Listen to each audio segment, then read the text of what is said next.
tes. Oke, masuk. Oke, lanjut ya.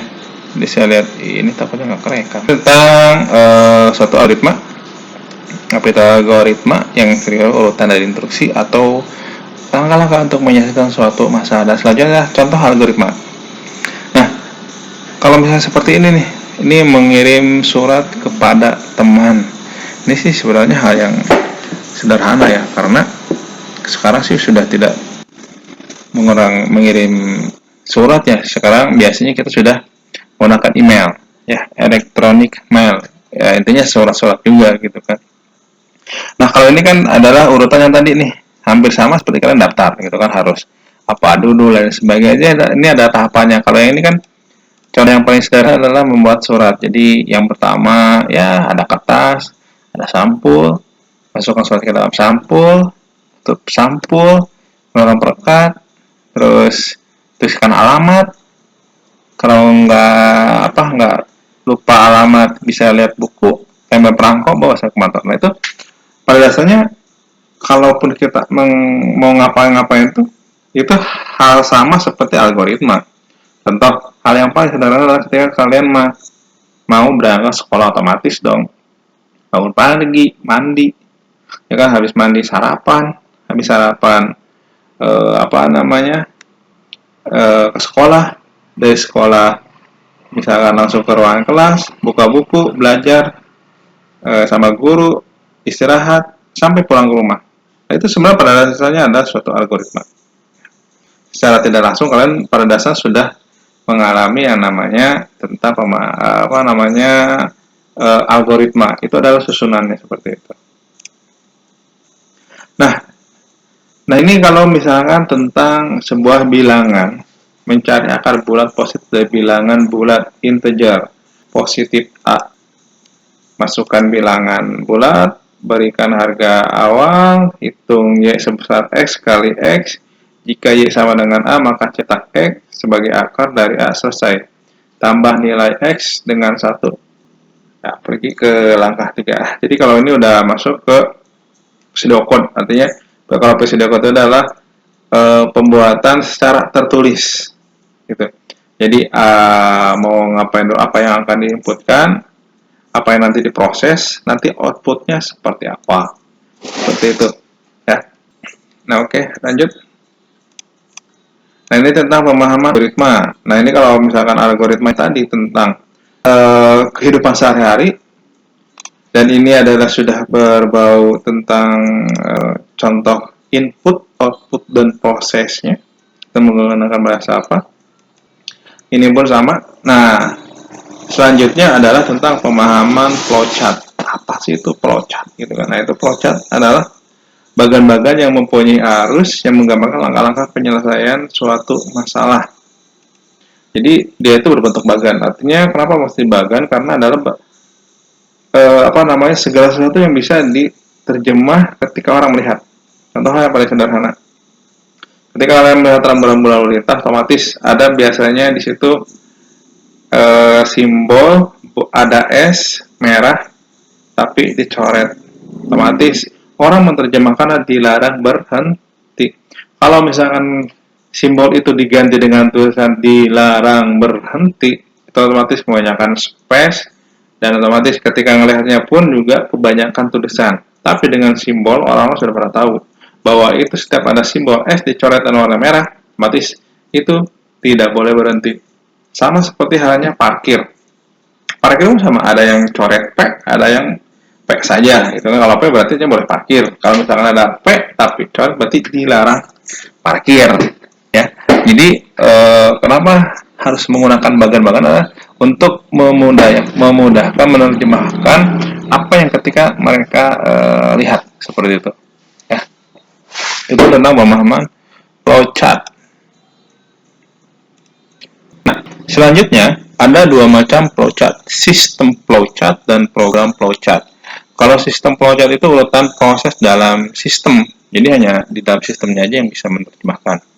Ya, dari misalkan alat menunjukkan alat input, output, serta jenis media penyimpanan dalam prosesnya, seperti itu.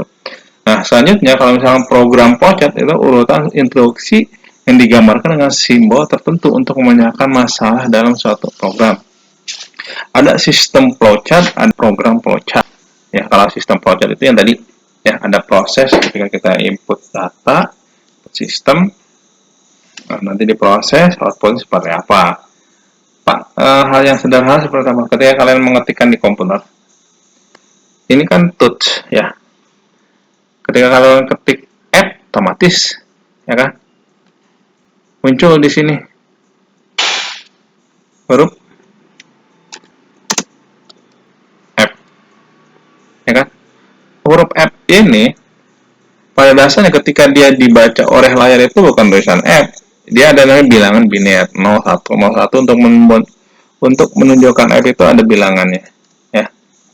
Jadi itu yang dikenal dengan bahasa sistem, ya, input, output, dan jenis media penyimpanan. Nah, kalau misalkan program flowchart, urutan itu yang digambarkan dengan simbol tertentu untuk memecahkan masalah dalam suatu program. Hal yang paling sederhana yang kalian ketahui adalah ketika kalian masuk ke dalam aplikasi pendaftaran sekolah. Itu adalah pada dasarnya udah program flowchart.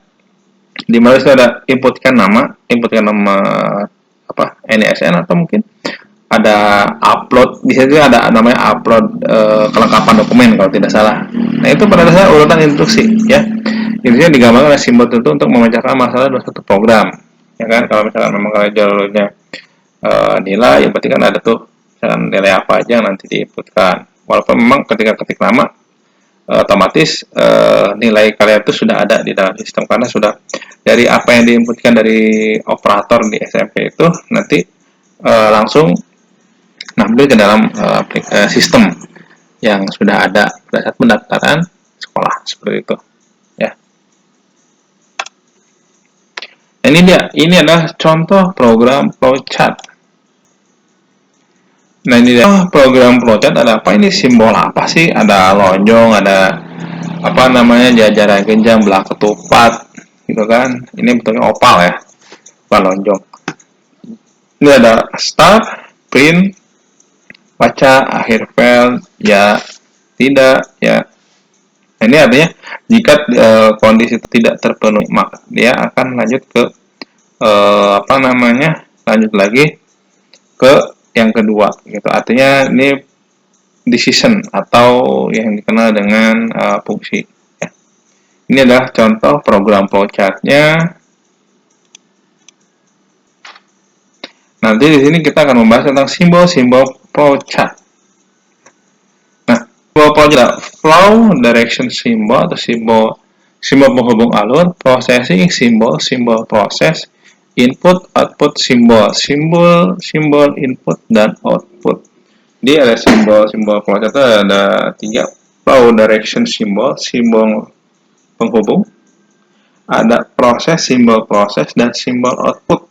Jadi itulah simbol dasarnya ada 3 saja simbolnya. Nanti bentuknya seperti apa? Nah, ini dia. Nah, ini dia bentuk simbol flowchart. Simbolnya ini namanya terminator. Bukan berarti kayak di film-film ya, robot. Bukan. Fungsinya untuk permulaan atau akhir program.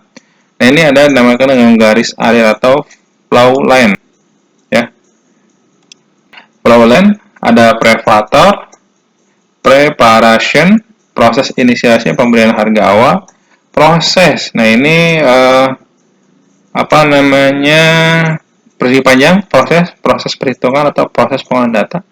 Nah, ini jajaran genjang, bentuknya input atau output data. Input simbolnya seperti, output seperti ini simbolnya aja. Nanti kalau kita kembalikan apa yang akan diinputkan otomatis, kalau ada simbol seperti ini berarti ini adalah proses untuk input.